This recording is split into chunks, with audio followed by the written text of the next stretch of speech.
देवों का शिवजी के पास जाकर उनका सत्वन करना, शिवजी के द्वारा त्रिपुरा वध के लिए उद्यत न होने पर ब्रह्मा और विष्णु का उन्हें समझाना, विष्णु के बतलाए हुए शिव मंत्र द्वारा देवों द्वारा तथा विष्णु द्वारा जप, शिवजी की प्रसन्नता और उनके लिए विश्वकर्मा द्वारा सर्वदेवमय रथ का निर्माण। व्यास जी ने पूछा, संत कुमार जी, जब भाइयों और पूर्ववासियों सहित उस दैत्य राज की बुद्धि विशेष रूप से मोहाच्छन्न हो गई, तब उसके बाद कौन सी घटना घटी? विभु, यह सारा वृतांत का वर्णन कीजिए। संत कुमार जी कहते हैं, महर्षि, जब तीनों पुरों की पूर्वोक्त दशा हो गई, दैत्यों ने शिवार्चन का परित्याग कर दिया, संपूर्ण स्त्री धर्म नष्ट हो गया और चारों ओर दुराचार फैल गया, तब भगवान विष्णु और ब्रह्मा के साथ सब देवता कैलाश पर्वत पर गए और सुंदर शब्द से शिव की स्तुति करने लगे। महेश्वर देव, आप परम उत्कृष्ट हैं, आत्मबल से संपन्न हैं, आप ही सृष्टि के कर्ता ब्रह्मा, पालक विष्णु और सहर्ता रुद्र हैं।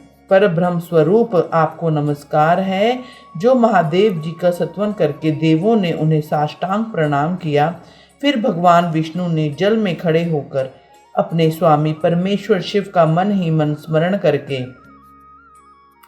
तन्मय हो दक्षिणामूर्ति के द्वारा प्रकट रुद्र मंत्र का 1.5 करोड़ की संख्या तक जप किया। तब तक सभी देवता उन महेश्वर में मन लगाकर यूं उनकी स्तुति करते रहे। देवों ने कहा, प्रभु, आप समस्त प्राणियों के आत्मस्वरूप कल्याण करता और भक्तों की पीड़ा हरने वाले हैं। आपके गले में नीला चिन्ह है जिससे आप नीलकंठ कहलाते हैं। आप चिद्रूप एवं प्रचेता हैं। आप रुद्र को हमारा प्रणाम है। असुर निकंदन, आप ही हमारी आपत्तियों के निवारण करने वाले हैं। अतः सदा आप से ही हमारी गति है और आप ही सर्वदा हम लोगों के लिए वंदनीय हैं। आप सबके आदि हैं और आप ही अनादि हैं। आप ही आनंद स्वरूप अव्यय प्रभु, प्रकृति पुरुष के भी साक्षात सृष्टा और जगदीश्वर हैं। आप ही रजोगुण, सत्व गुण और तमोगुण के आश्रय से ब्रह्म, विष्णु और रुद्र होकर जगत के कर्ता, भर्ता और संहारक बनते हैं। आप ही इस भवसागर से तारने वाले हैं। आप समस्त प्राणियों के स्वामी, अविनाशी वरदाता, वाणमय स्वरूप, वेद प्रतिपाद्य और वाच्य वाचकता से रहित योग देवता, योगी, आप ईशा से मुक्ति की याचना करते हैं। आप योगियों के हृदय कमल की कर्णिका पर विराजमान रहते हैं। वेद और सतजन कहते हैं कि आप पर ब्रह्मा स्वरूप, तत्व रूप, तेजो राशि और परस्पर हैं। आप सर्वव्यापी, सर्वात्मा और त्रिलोकी के अधिपति हैं। भव्य, इस जगत में जिस परमात्मा कहा जाता है वह आप ही हैं। जगतपुरी, इस जगत में जिसे देखने, सुनने, सत्वन करने तथा जानने योग्य बताया जाता है, जो अणु से भी सूक्ष्म है तथा महान से भी महान है, वह आप ही हैं। आप चारों ओर हाथ, पैर, नेत्र, सिर, मुख, कान और नाक वाले हैं। अतः आपको चारों ओर से नमस्कार है। सर्वव्यापन, आप सर्वज्ञ, सर्वेश्वर, अनावृत और विश्व रूप हैं। आप विरूपाक्ष को सब ओर से अभिवादन हैं। आप सर्वेश्वर, भावाध्यक्ष, सत्यमय, कल्याणकर्ता, अनुपममय और करोड़ों सूर्य के समान प्रभावशाली हैं। आपको हम चारों ओर से दंडवत प्रणाम करते हैं। विश्वराध्य, आदि अंत शून्य, 26वें तत्व, नियामक रहित तथा समस्त प्राणियों को अपने अपने कार्यों से प्रवृत्त करने वाले, आपको हमारा ओर से प्रणाम है। आप प्रकृति के भी प्रवर्तक, सबके प्रपिता महा और समस्त शरीरों में व्याप्त हैं। आप परमेश्वर को हमारा नमस्कार है। श्रुतियां और श्रुति तत्व के ज्ञाता, विज्ञ जन, आपको वरदायक, समस्त भूतों में निवास करने वाला, स्वयं भू और जगत में अनेकों ऐसे कार्य किए हैं जो हमारी समझ से परे हैं। इसलिए देवता, असुर, ब्राह्मण और अन्यान्य स्थावर जंगम भी आपकी ही स्तुति करते हैं। शंभु, त्रिपुरवासी दैत्यों में हमें प्राय नष्ट सा कर डाला है। अतः आप ही शीघ्र उन असुरों का विनाश करके हमारी रक्षा कीजिए, क्योंकि देव वल्लभ, हम देवों के एकमात्र आप ही गति हैं। परमेश्वर, इस समय वे आपकी ही माया से मोहित हो गए हैं।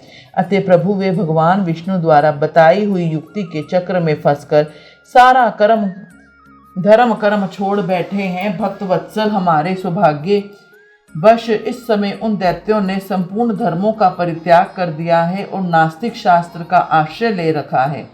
शरणदाता, आप सदा से देवताओं का कार्य करते हैं, इसलिए आज भी हम लोग आपके शरणापन्न हुए हैं। अब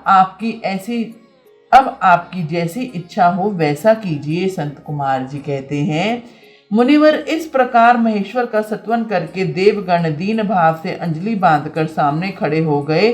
उस समय उनके मस्तक झुके हुए थे। इस प्रकार जब सुरेंद्र आदि देवताओं ने महेश्वर की स्तुति की और विष्णु ने ईशान संबंधी मंत्र का जाप करके, तब सर्वेश्वर भगवान शिव प्रसन्न हो गए और वृषभ पर सवार हो वहीं प्रकट हो गए। उस समय पार्वती पति शिव मन का प्रसन्न था। उन्होंने नंदीश्वर की पीठ से उतरकर विष्णु का आलिंगन किया और फिर नंदी पर हाथ टेक कर खड़े हो गए और संपूर्ण देवताओं की ओर कृपा भरी दृष्टि से देखकर गंभीर वाणी से श्री हरि बोले। शिव जी ने कहा, देव श्रेष्ठ, उन अधर्मनिष्ठ दैत्यों ने तीनों पुरों को मैं नष्ट कर डालूंगा, इसमें संशय नहीं है। परंतु वे महादैत्य मेरे भक्त थे और उनका मन सुदृढ़ रूप से मुझ में लगा रहता था। अतः यद्यपि इस समय उन्होंने व्याजवश उत्तम धर्म का परित्याग कर दिया है, तथापि क्या वे मेरे ही द्वारा मारने योग्य हैं? इसलिए जिन्होंने त्रिपुरवासी सारे दैत्यों को धर्म भ्रष्ट करके मेरी भक्ति से विमुख कर दिया है, वे विष्णु अथवा अन्य कोई ही उन्हें क्यों नहीं मारते? मुनीश्वर, शंभु के ये वचन सुनकर उस समस्त देवताओं तथा श्री हरि का भी मन उदास हो गया। तब सृष्टिकर्ता ब्रह्मा ने देखा कि देवताओं और विष्णु के मुख पर उदासी छा गई है। तब उन्होंने हाथ जोड़कर शंभु से कहना आरंभ किया। ब्रह्मा जी बोले, परमेश्वर, आप योग वेताओं में श्रेष्ठ पर ब्रह्म तथा सदा से देवों और ऋषियों की रक्षा में तत्पर हैं। अतः पाप आपका स्पर्श नहीं कर सकता। साथ ही आपके आदेश से ही तो उन्हें मोह में डाला गया है। इसके प्रेरक तो आप ही हैं। इस समय अवश्य ही उन्होंने अपने धर्म का परित्याग कर दिया है और वे आपकी भक्ति से विमुख हो गए हैं। तथापि आपके सिवा दूसरा कोई उनका वध नहीं कर सकता। वे देवों और ऋषियों, प्राण रक्षक महादेव साधुओं की रक्षा के लिए आपके द्वारा मन मलेच्छों का वध उचित है। आप तो राजा हैं, अतः राजा को धर्म अनुसार पापियों का वध करने से पाप नहीं लगता। इसलिए इस कांटे को उखाड़कर साधु ब्राह्मणों की रक्षा कीजिए। राजा, यदि आप अपने राज्य तथा सर्वलोक अधिपत्य को स्थिर रखना चाहते हो तथा उसे अपने राज्य एवं अन्यंत्र भी ऐसा ही व्यवहार करना चाहिए, इसलिए आप देवगणों की रक्षा के लिए उद्यत हो जाइए। विलंब मत कीजिए। देव देवेश, बड़े बड़े मुनीश्वर, यज्ञ, संपूर्ण वेद शास्त्र, मैं और विष्णु भी निश्चय ही आपकी प्रजा हैं। प्रभु, आप देवताओं के सार्वभौम सम्राट हैं। ये श्री हरि आदि देवगण तथा सारा जगत आपका ही कुटुंब है। अजन्मा देव श्री हरि आपके युवराज हैं और मैं ब्रह्मा आपका पुरोहित हूँ तथा आप आज्ञा का पालन करने वाले शक्र राज कार्य संभालने वाले मंत्री हैं। सर्वेश्वर, अन्य देवता भी आपके शासन के नियंत्रण में रहकर सदा अपने आप कार्य में तत्पर रहते हैं। ये बिल्कुल सत्य है। संत कुमार जी कहते हैं, व्यास जी ब्रह्मा की यह बात सुनकर सुरपालक परमेश्वर शिव का मन प्रसन्न हो गया। तब उन्होंने ब्रह्मा जी से कहा। शिव जी बोले, ब्राह्मण, यदि आप मुझ में देवताओं का सम्राट बतला रहे हैं तो मेरे पास उस पद के योग्य कोई ऐसी सामग्री तो है ही नहीं जिससे मैं उस पद को ग्रहण कर सकूं, क्योंकि ना तो मेरे पास कोई महान दिव्य रथ है, ना उसके उपयुक्त सारथी है और ना संग्राम में विजय दिलाने वाले वैसे धनुष बाण हैं कि जिन्हें लेकर मैं मनोयोग पूर्वक संग्राम में उन प्रबल दैत्यों का वध कर सकूं। यूं कहकर वो चुप हो गए, परंतु शिव जी को शीघ्र ही प्रस्तुत होते ना देखकर समस्त देवता, कश्यप आदि ऋषि अत्यंत व्याकुल तथा दुखी हो गए। तब भगवान हरि ने उनसे कहा, तुम लोग क्यों दुखी हो रहे हो? तुम्हें अपने सारे दुखों का परित्याग कर देना चाहिए। अब तुम सब लोग आदर पूर्वक मेरी बात सुनो। देवगण, तुम ही लोग विचार करो कि महान पुरुषों की आराधना सुख साध्य नहीं होती। मैंने ऐसा सुना है कि दारधन में पहले महान कष्ट झेलना पड़ता है। पीछे भक्त की दृढ़ता देखकर इष्ट देव अवश्य प्रसन्न होते हैं, परंतु शिव तो समस्त गणों के अध्यक्ष और परमेश्वर हैं। ये तो आशुतोष ही ठहरे। अतः पहले ओम का उच्चारण करके फिर नमः का प्रयोग करें, फिर शिवाय कहकर 2 बार शुभम का उच्चारण करें, इसके बाद 2 बार कुरु का प्रयोग करके फिर शिवाय नमः ओम जोड़ दें। ऐसा करने से ओम नमः शिवाय शुभम शुभम कुरु कुरु शिवाय नमः ओम यह मंत्र बनता है। बुद्धि विशारदों, यदि तुम लोग शिव की प्रसन्नता के लिए इस मंत्र को पुनः 1 करोड़ जप करोगे तो शिव जी तुम्हारा कार्य पूर्ण कर देंगे। पुनः प्रभावशाली श्री हरि ने जब यूं कहा तब सभी देवता पुनः शिव आराधना में लग गए और तत्पश्चात श्री हरि भी देवताओं तथा मुनियों के कार्य की सिद्धि के हेतु शिव में मन लगाकर विशेष रूप से विधि पूर्वक तत्पर हो गए। मुनि श्रेष्ठ, इधर देवगण धैर्य संपन्न हो बारंबार शिव शिव यूं उच्चारण करते हुए 1 करोड़ जप करके सामने खड़े हो गए। इस समय स्वयं साक्षात शिव पूर्वोक्त स्वरूप धारण करके प्रकट हो गए और यूं कहने लगे, हरे ब्राह्मण देवगण तथा उत्तम व्रत का पालन करने वाले मुनियों, मैं तुम लोगों के इस मंत्र जप से प्रसन्न हो गया हूँ। अतः तुम लोग अपना मनवांछित फल मांग लो। देवताओं ने कहा, देवाधिदेव कल्याण करता जगदीश्वर, यदि आप हम पर प्रसन्न हैं तो देवों की विकलता का विचार करके शीघ्र ही त्रिपुर संहार कर दीजिए।